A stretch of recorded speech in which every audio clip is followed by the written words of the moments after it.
নমস্কার, আমার ইউটিউবের অনুষ্ঠানে আপনাদের স্বাগত জানাই। আপনাদের কীর্তন শুনতে ভালো লাগে? कीर्तन गानटा एकटा, हाँ हिंदी में भी कीर्तन ही बोलते हैं। तो कीर्तन राधा कृष्ण जी को लेकर या वो हमारे यहाँ तो श्री चैतन्य देव को लेकर भी कीर्तन बहुत अच्छा लगता है। कीर्तन सुनना मुझे इतना दर्द, इतना भगवान से मिलने की आकुति हर एक गाने में मुझे बहुत अच्छा लगता है कीर्तन सुनना। साजो साजो राय तुम्हारे साजाय श्याम सोहागीर भूषणे, आहा साजो साजो राय तुम्हारे साजाय श्याम सोहागीर भूषणे, काला मानिकेर माला परो सखी साजो श्यामनील बसने, आहा साजो साजो राय तुम्हारे साजाय श्याम सोहागीर भूषणे, आहा साजो साजो राय तुम्हारे साजाय। अभी देखिए, ये कृष्ण भगवान जो है ना, वो नारायण का रूप है। हम सब जानते हैं, ये सभी बातें हम सब जानते हैं। बस मन किया कि आपके साथ शेयर करें, इसीलिए हम बोल रहे हैं। ऐसा नहीं कि मुझे बहुत ज्ञान है, ऐसा नहीं है, सबको मालूम है ये सब। तो भगवान नारायण ने जब भी धरती पर पाप बढ़ जाता है, वो आते हैं अवतार बन के और पापी के विनाश के लिए, पाप के विनाश के लिए। यदा यदा हि धर्मस्य ग्लानिर्भवति भारत अभ्युत्थानं अधर्मस्य तदात्मानं सृजाम्यहम्, परित्राणाय साधूनां विनाशाय च दुष्कृतां धर्म संस्थापनार्थाय संभवामि युगे युगे। तो वही तो नारायण जी का ऐसा मन हुआ कि मैं कृष्ण भगवान कृष्ण होके जन्म लेंगे धरती पर। तो उसने सोचा, मैं बहुत सुंदर एक बालक के रूप में पृथ्वी पर आऊँगा, तो मैं बहुत सुंदर हूँ, ये मैं समझूँगा कैसे। तो इसीलिए उन्होंने लक्ष्मी जी को कहा कि तुम भी चलो मेरे साथ, तुम राधा बन के चलो। तो चलो चलते हैं। अभी पत्नी को छोड़ के जाने के लिए किसका मन चाहता है, इसीलिए ये डिसाइड किया दोनों ने। तो पहले राधा बन के लक्ष्मी जी आ गए। क्यों?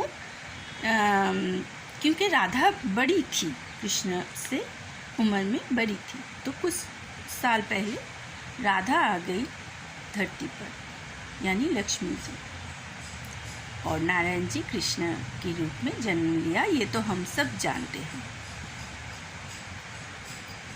अभी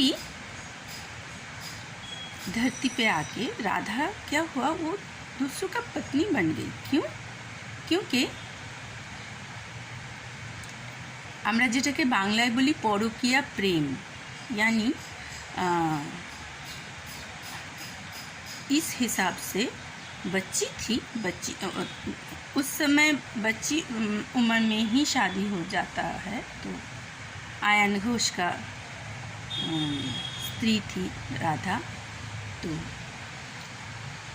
कृष्ण से मिलने के लिए, कृष्ण के लिए उनके मन में जो भाव है, प्यार, पहले ही उन्होंने नहीं जताई, पहले कुछ समझ में नहीं आने दिया। लेकिन धीरे धीरे धीरे धीरे जब आत्मसमर्पण तक आ गए, तो उन्होंने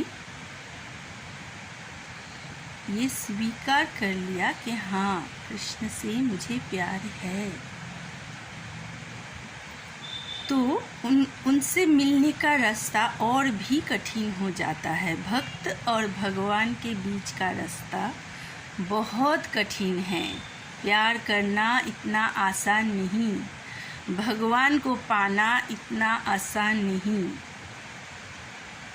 ऐसे ही मानते हैं वो लोग। ये मेरी सौभाग्य है कि मुझे साहित्य लेकर पढ़ने की अवसर मिला था ज़िंदगी में। तो मेरा सब्जेक्ट है लिटरेचर यानी साहित्य। तो साहित्य एक ऐसा विषय है जिसके अंदर हर एक विषय है, मतलब ऐसा कोई विषय नहीं जो साहित्य का सब्जेक्ट नहीं है। साहित्य एक ऐसा ही सब्जेक्ट है।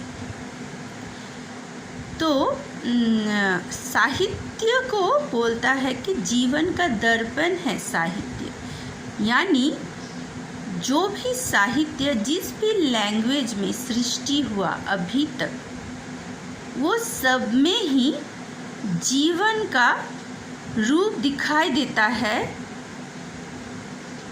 कभी भगवान के रूप में, भगवान के जीवन वर्णना करने में ही वहाँ जीवन का रूप दिखाई देता है हम लोगों को, क्योंकि हम लोग कोई अलग चीज़ नहीं है। जैसे वर्णना करते हैं कोई कहानी, किसी भी कवि या किसी भी राइटर, उसमें हमारा जीवन का ही प्रतिच्छवि आ जाता है, और इसीलिए हमें वो इतना पसंद होता है कि हम लोग रिलेट कर पाते हैं उसके साथ। समझ रहे हैं ना आप लोग? तो ऐसा ही है, राधा कृष्ण का कहानी भी ऐसा ही है, कहानी भी ऐसा ही है, क्योंकि वो भी जीवन को दर्शाता है। जैसे कि उनका जो प्यार, वो हमारा जो प्यार, इसमें कुछ अलग नहीं अगर हम उस प्यार के रिलेशन में सीरियस हो तब। जैसे कि आज काल का जो प्यार हम देखते हैं, मुझे ऐसा लगता है उनमें डेप्थ कम है, सीरियसनेस कम है। और अगर शादी करें तो हस्बैंड के साथ साथ परिवार का रिस्पॉन्सिबिलिटी भी लेना कम है। एंड त्याग बहुत कम है।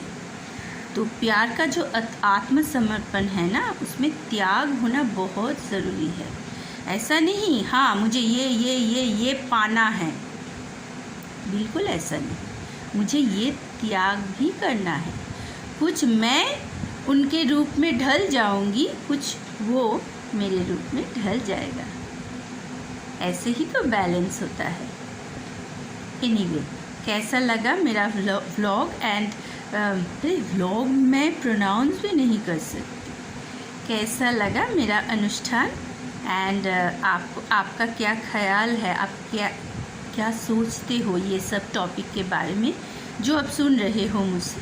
मुझे अगर आप ठीक समझे तो कमेंट करना। ओके, बाय बाय, खुश रहना।